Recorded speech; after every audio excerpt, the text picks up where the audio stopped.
tan pobres. Qué miseria, chico. Qué miseria. Bueno, en realidad lo seguimos siendo. O al menos eso dicen los informes de la UCA y del INDEC que se difundieron en los últimos días. 2 millones de nuevos pobres. 32% de pobreza. 1.900.000 personas para ser exactos. La pobreza nos desvela. Por lo menos debería hacerlo. Todos los políticos alguna vez han dicho que tienen para reducirla. Un índice de pobreza por debajo del 5%. O hasta incluso para eliminarla. ¡Pobreza cero! ¡Pobreza cero! Por eso es importante para los estados y para los gobiernos tener una estadística.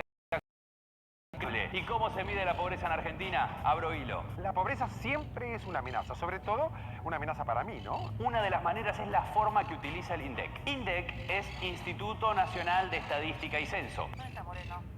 Y es el encargado de generar datos, medirlos, analizarlos. Seguro lo conozcan de otras mediciones como inflación. ¿Puedo cortar esto un minuto? Me quiero ir. El INDEC mide la pobreza de 1988. En ese momento, en el Gran Buenos Aires, la cantidad de familias bajo la línea de pobreza era del 22,5%. ¿Notaron que cada vez que hablamos de pobreza hacemos línea? Hay una explicación. ¿Qué es lo que traza esa línea? ¿Qué es lo que la dibuja? No sé. La canasta básica. Puede haber una canasta básica de alimentos o una canasta básica un poco más amplia. Es como explicarlo, fuera de joda, pará. La canasta básica de alimentos está conformada por los requisitos calóricos básicos que necesita una persona y lo establecen nutricionistas. Era yo.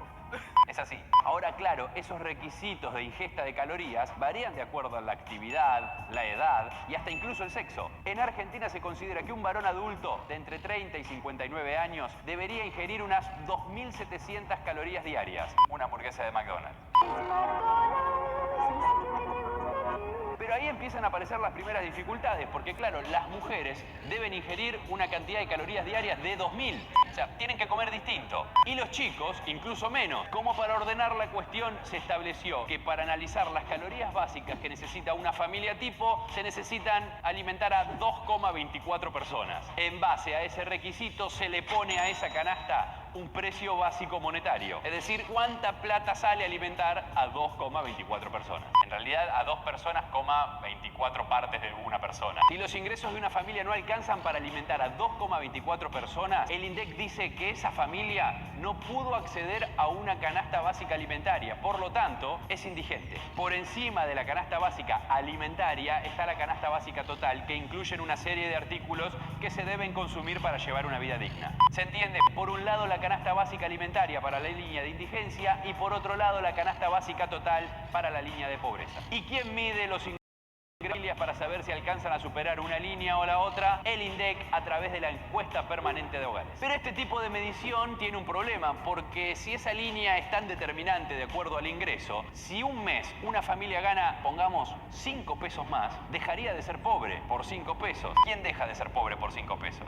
Quiero mis 5 pesos. Allí aparecen los principales críticos de esta manera de medir la pobreza, que dicen que el bienestar es esencialmente multidimensional.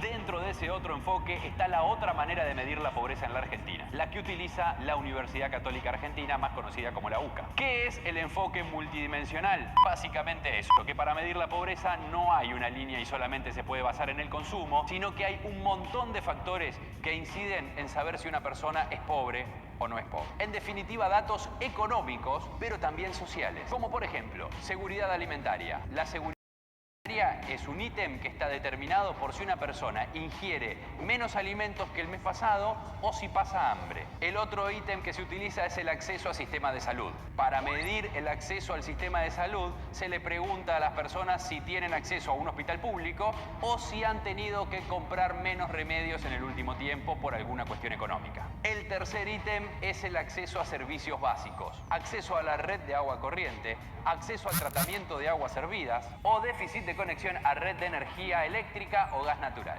Es decir, si tenés luz, tenés gas y tenés agua. El cuarto ítem es vivienda digna. Para analizar este ítem se tiene en cuenta la calidad de la vivienda, si hay o no hay hacinamiento en esa vivienda y si tiene acceso también a servicios sanitarios. El quinto ítem son los recursos educativos. El acceso a la educación se mide de dos maneras. Si los chicos van al colegio, ahí cualquier cosa le pueden echar la culpa ahora de él. Y la otra es si los adultos terminaron la escuela. El sexto ítem es afiliación al sistema de seguridad social. Parece difícil, pero en definitiva hay algún ingreso por empleo registrado, asalariado o de cuenta propia, o pensión o jubilación. Y el séptimo ítem y el final son los recursos de información con los que cuenta una familia. Esto es interesante, mide si la familia tiene acceso a una computadora con internet y mide también la presencia de libros y bibliotecas en el hogar. La tenés adentro, Kindle.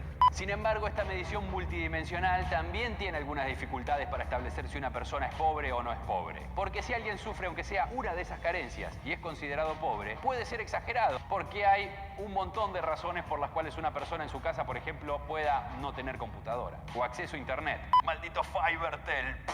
Y por otro lado, tampoco es necesario llegar a esperar tener todos los requisitos para ser considerado pobre. No, todavía no soy pobre porque cobro la jubilación. ¿Te fijaste cuánto cobra de jubilación? ¿Cuánto cobra un jubilado? Son 9.000 y pico, la mínima es 9.000 y pico. Una buena pregunta que queda por responder es si el INDEC elabora su estadística en base a la encuesta permanente de hogares, ¿cómo la elabora la UCA para realizar su informe multidimensional? Recordemos que la UCA pertenece a la Iglesia y la Iglesia tiene sucursales en todo el país. Todos estos datos demuestran que la historia argentina es una lucha inútil contra la pobreza. La política y la economía salieron perdiendo más una pequeña victoria circunstancial. No existen mediciones de pobreza buenas o malas. Solo existen mediciones de pobreza útiles o inútiles. Y existen los gobiernos que utilizan esas mediciones y los gobiernos que las ignoran.